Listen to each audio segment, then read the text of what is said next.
Good day everyone. Our topic for today is all about right triangle trigonometry.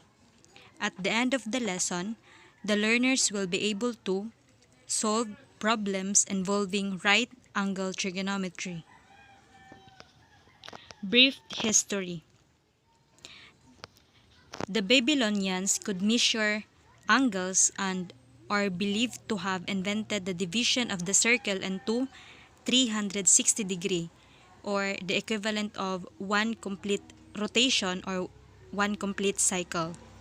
However, it was the Greek who are seen as the original pioneers of trigonometry.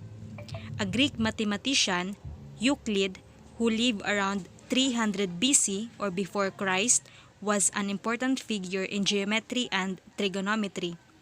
He is most renowned for Euclid's Elements, a very careful study in proving more complex geometric properties from simpler principles. Although there is some doubt about the originality of the concepts contained within Elements, they're influential in how we think about proofs and geometry today. Indeed, it has been said that the Elements have exercised influence upon the human mind greater than that of any other work except the Bible. First, the table of sine or cosines. In the 2nd century BC, a Greek mathematician, Hipparchus, is thought to have been the first person to produce a table for solving triangles, lengths, and angles. The Pythagorean theorem: in a right triangle, the square of the hypotenuse is equal to the sum of the squares of the other two sides. The Pythagorean theorem is named after the Greek mathematician Pythagoras, who by tradition is credited with its discovery and proof, although it is often argued that knowledge of the theorems predates him. There is much evidence that Babylonian mathematicians understood the formula. By the way, the formula of Pythagorean theorem is c squared is equal to a squared plus b squared. Right triangle trigonometry definitions. All triangles are taken to exist in the Euclidean plane so that the inside angles of each triangle sum to pi radians or 180 degree. Therefore, for a right triangle, the two non-right angles are between 0 and pi over 2 radians. Solving right triangle. In this triangle, side A is the opposite here. This is the opposite. Again, this side is the opposite. Okay.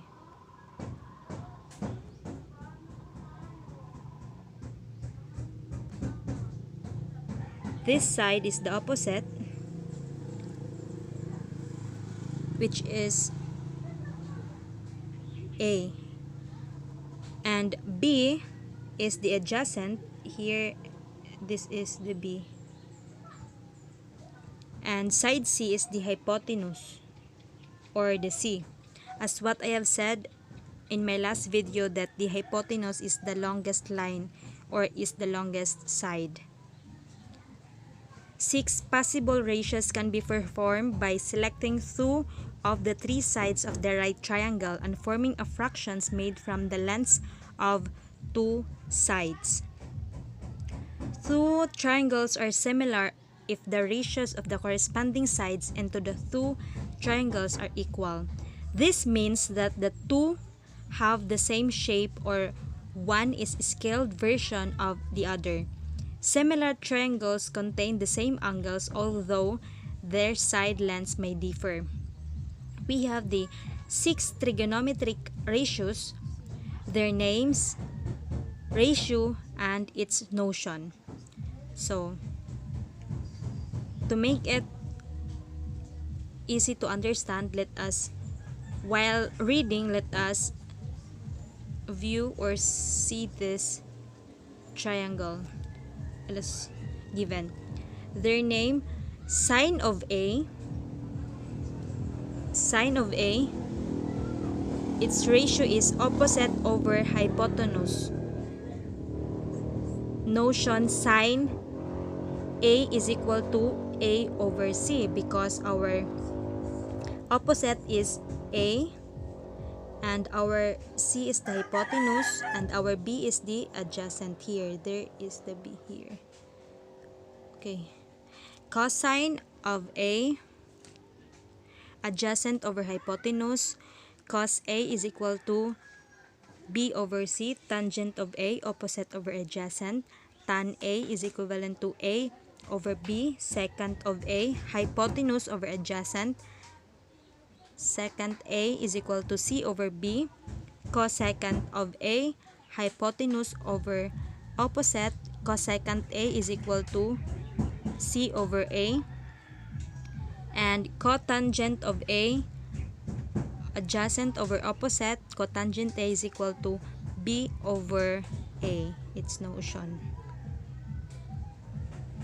Let's proceed to solve problems using trigonometric ratios. We have first, find angle A of the figure on the right side. Let us see this triangle. Okay. First, we need to find the hypotenuse using the Pythagoras theorem or the Pythagorean theorem. So, again, the formula is C squared is equal to A squared plus B squared. So, C squared here, given the opposite 8 squared plus the adjacent 6, why it is equal to 100, because 8 squared or 8 times 8 is 64, and plus 6 squared, 6 times 6 is equal to 36. Sorry for my writing.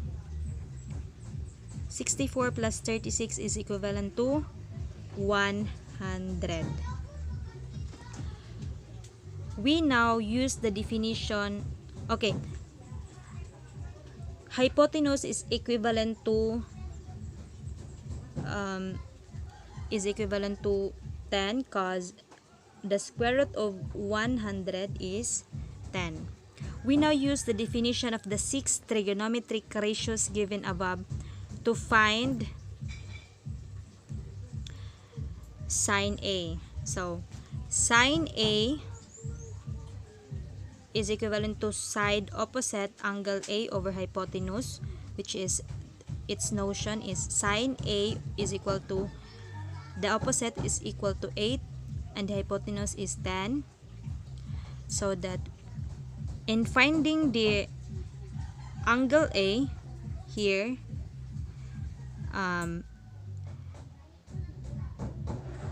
A is equal to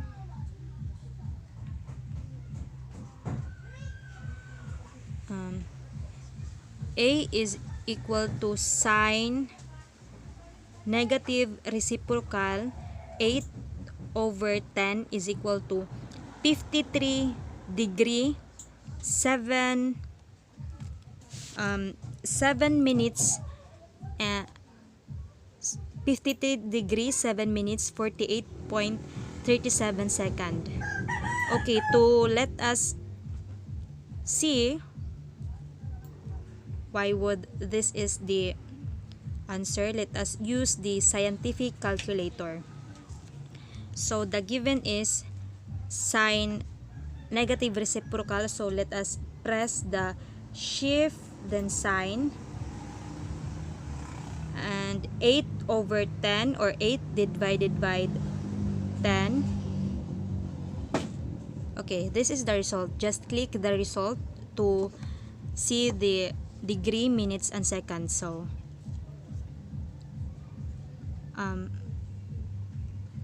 here, located here, we have 53 degree 7 minutes and 48 point, round off, we have 48.37 seconds. So that's correct.